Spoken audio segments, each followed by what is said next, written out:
नमस्कार। इस वीडियो में हम एक ऐसे आयुर्वेदिक योग की बात करने वाले हैं जो सुलभ और सस्ता होने के साथ साथ स्वभाव से सौम्य है, अर्थात इसे बच्चे बूढ़े जवान सभी दवा के रूप में ले सकते हैं।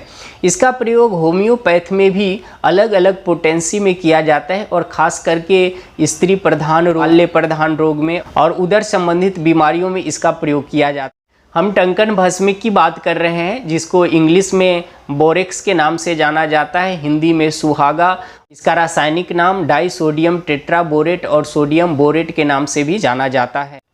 टंकन भस्म सुहागा का परिवर्तित रूप है, अर्थात कच्चे सुहागा को हम औषधि के रूप में इंटेक करने में प्रयोग का शुद्धिकरण किया जाता है, उसके बाद उसका प्रयोग किया जाता है। आयुर्वेद शास्त्रों में भस्म बनाने के लिए, पिष्टी बनाने के लिए तापन मारन भंजन विधि का वर्णन किया गया है और इसी विधि से भस्म तैयार किया जाता है। कुछ ऐसे भस्म है जो सरल है और घर पे बना सकते हैं, जिसको हम समय समय पर आपको बताते हैं। तो अगर आपने ये वीडियो नहीं देखा है कि टंकन भस्म जिसको सुहागे का फूल बोलते हैं कैसे आप घर पे बनाएंगे, तो वो वीडियो ज़रूर देखिए। उस वीडियो को देख के और घर में ही आप तैयार करके उसको रख लीजिए। किस अनुपात के साथ कितनी मात्रा में लेना है और किस किस बीमारी में लेना है, वो सब चीज़ हम इस वीडियो में बताएंगे। इसका जो मेडिसिनल प्रॉपर्टी है क्या है वो जानना बहुत ज़रूरी है। उसके बाद आप इसके प्रयोग देखेंगे कि भिन्न भिन्न बीमारियों में किस अनुपात के साथ हमको लेना चाहिए। फिर बाद में हम मात्रा बताएंगे कि कितनी मात्रा में लेना चाहिए, बच्चे को एडल्ट को कितना मात्रा लेना चाहिए और सावधानियाँ वो बहुत इम्पोर्टेंट है। आपको वो भी जानना चाहिए कि हम इसका प्रयोग किस किस स्थिति में नहीं कर सकते हैं और कितने दिनों तक इसका प्रयोग कर सकते हैं। तो इस वीडियो को कंप्लीट देखिए, निश्चित रूप से यह वीडियो आपके लिए इन्फॉर्मेटिव और यूजफुल होगा। टंकन भस्म के अगर मेडिसिनल प्रॉपर्टी की बात करें तो anti inflammatory, anti microbial, expectorant nature का, डाइजेस्टिव, कार्मिनेटिव और एंथेल्मिनेटिक नेचर का होता है।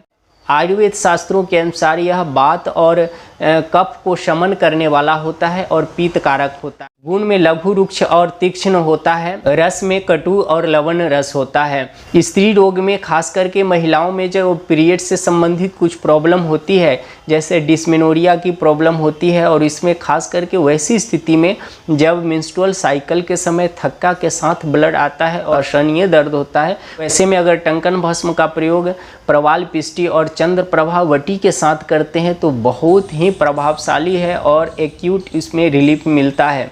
दूसरा एमोनेरिया का प्रॉब्लम है, जिसमें मेंस्ट्रुअल साइकिल इरेगुलर होता है, कभी कभी आता ही नहीं है या फिर बहुत अल्प मात्रा में ब्लीडिंग होती है। वैसे में अगर आप इसका प्रयोग रजो प्रवर्तनी वटील के क्वाथ के साथ लेते हैं तो बहुत प्रभावशाली। मैंने देखा है लंबे समय से जिनको मेंस्ट्रुअल साइकिल नहीं आ रहा है, वो लेने से मेंस्ट्रुअल साइकिल नॉर्मल होने लगता है। इसका जो विशेष प्रयोग है ये प्रोडक्टिव कफ में, अर्थात बलगम वाली जो खांसी होती है उसमें बहुत ही अच्छा प्रभाव है इसका। अगर आप सीतोप्लादी चूर्ण के साथ टंकन भस्म का प्रयोग करते हैं तो जो प्रोडक्टिव कफ है उसमें बहुत ही आराम मिलेगा। यह कफ के प्रोडक्शन को भी रोकता है और साथ में जो ब्रोंकियल ट्यूब में जो बलगम जमा है उसको बाहर निकालने के काम करता है। यह अस्थमैटिक के लिए वरदान है। जो अस्थमा का पेशेंट को विस्लिंग साउंड हो रहा है, सांस लेने में दिक्कत हो रही है, उनको भी आप सीतोप्लादी चूर्ण और टंकन भस्म, साथ में श्वास चिंतामणि रस आता है, उसके साथ में अगर देते हैं तो बहुत जल्दी उनको आराम मिलता है। साथ में पीने के लिए आप वसारिष्ट और कनकासव 20 ml वसारिष्ट और 10 ml कनकासव सुबह शाम अगर देते हैं तो आप देखेंगे कि जो ब्रोंकियल से संबंधित प्रॉब्लम है, खास करके जो अस्थमैटिक होते हैं, उनको बहुत ही आराम। हॉर्सनेसनेस में भी आप प्रयोग कर सकते हैं, मतलब गला बैठ जाना, आप ठंडा गर्म के इफेक्ट के कारण या अधिक बोलने से जब गला बैठ जाता है, उसमें इसका बहुत ही सिंपल प्रयोग है। 1 पिंच लेना है और मुंह में रखिए, उसको निगलिए मत, चूसते रहिए, लार आपके मुंह में बनेगा, उसको धीरे धीरे लार को जो है आपको उसको निगलना है और कुछ समय तक 5-7 मिनट जितना देर आप रखेंगे उतना ही प्रभावशाली है। और सेम चीज़ अगर आप स्टोमेकिक में करते हैं, मतलब मुंह में छाले आ जाता है तो उसमें भी प्रभावशाली है। या फिर आप इसको गंडूस कर सकते हैं, 1 कप पानी में 1 से 2 पिंच अर्थात 125 से 250 mg मिला लीजिए उसको और गंडूस करिए। उसमें भी देखा गया है कि बहुत अच्छा प्रभाव होता है। साथ में इसका एक और प्रयोग जो स्वानुभव है, हमारा शरीर पर अनवांटेड वाट जो बन जाता है, देखने में भद्दा लगता है, वैसी स्थिति में मैं एक योग बता रहा हूँ, उसका आप प्रयोग करके देखिए। बहुत ही प्रभावशाली है और समय लगता है, हो सकता है 20 दिन से 1 महीना तक समय लगे, लेकिन वो धीरे धीरे चला जाता है, कोई स्कार्स भी नहीं रहता है। उसमें आपको टंकन भस्म, चूना और बेकिंग सोडा यूज करना है, नींबू का रस, ये चारों का पेस्ट बना लेना है और पेस्ट बना करके आपको जो मशा है उसी पे आपको अप्लाई करना है। आप देखेंगे कुछ दिन के बाद ही वो सूख जाता है और सूख करके निकल जाए। जैसा कि मैंने शुरू में ही बताया आपको कि यह डाइजेस्टिव और कार्मिनेटिव नेचर का होता है, मतलब डाइजेशन संबंधित अगर कोई प्रॉब्लम है तो उसमें भी बहुत ही अच्छा काम करता है। यह फूड ऑब्जर्वेशन को बढ़ाता है और साथ में डाइजेस्टिव नेचर का होता है। तो अगर इंटेस्टिनल कोई इन्फेक्शन वगैरह है उसमें भी इसका बहुत अच्छा प्रभाव देखा गया है।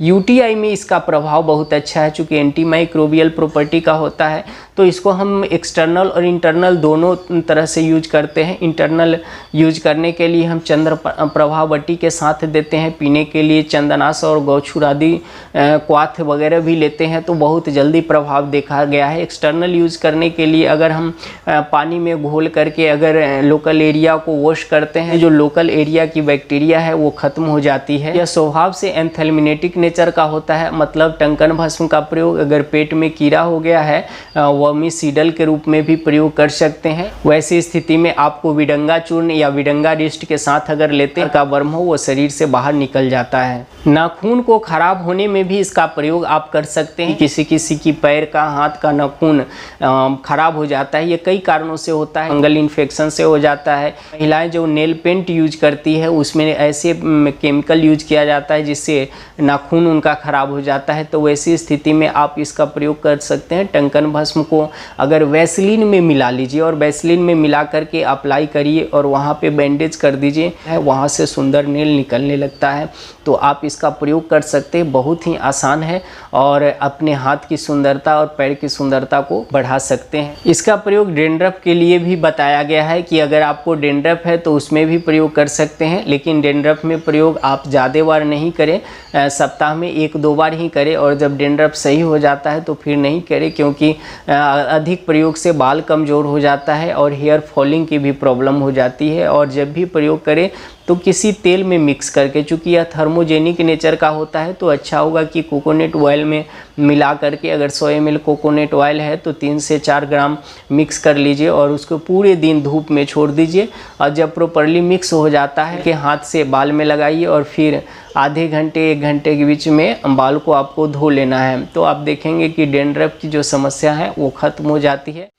अब हम इसकी मात्रा की बात करेंगे, किसको कितनी मात्रा लेना चाहिए। अगर छोटा बच्चा है तो उसके वजन के अनुसार 1 kg = 10 ग्राम है और जितना वजन है उसके अनुसार आप दे सकते हैं। और एडल्ट को 125 mg से 250 mg की मात्रा देनी चाहिए और दिन में 2 बार ही देना चाहिए। कोई भी आयुर्वेदिक दवाइयाँ जो होती है उसको डॉक्टर के देखरेख में ही लेना चाहिए, खुद से नहीं लेना चाहिए। प्रेग्नेंट लेडीज जो है वो इनिशियल 4 से 5 मंथ तक इसको नहीं लेना चाहिए, बाद में लेते भी हैं तो डॉक्टर के सलाह में ही लेना चाहिए। जो महिला मिल्क फीडिंग करा रही है उनको भी डॉक्टर के सलाह में लेना चाहिए और लंबे समय तक इसका प्रयोग नहीं करें। खास करके जो पित्त प्रकृति वाले होते हैं इनको नहीं करना चाहिए, चूँकि देखा गया है कि कुछ लोग में बर्निंग सेंसेशन की प्रॉब्लम होती है। लेकिन जब ये सब चीज़ आप डॉक्टर को बताते हैं तो डॉक्टर में विशेष योग का प्रयोग करते हैं जिससे आपको ये सब प्रॉब्लम नहीं होगी। इसलिए आप खुद से दवाई नहीं लें, आप डॉक्टर के सलाह में ही लें तो ज़्यादा बेहतर है और सुरक्षित है। मैं उम्मीद करता हूँ कि यह वीडियो आपके लिए इन्फॉर्मेटिव होगा और आपको कुछ नया सीखने को मिला होगा। आप अपने स्वास्थ्य का ख्याल रखिए, स्वस्थ खाना खाइए, योगा अभ्यास करिए और हमेशा स्वस्थ रहिए। फिर मिलते हैं नए वीडियो में कुछ नए जानकारी के साथ। तब तक के लिए नमस्कार।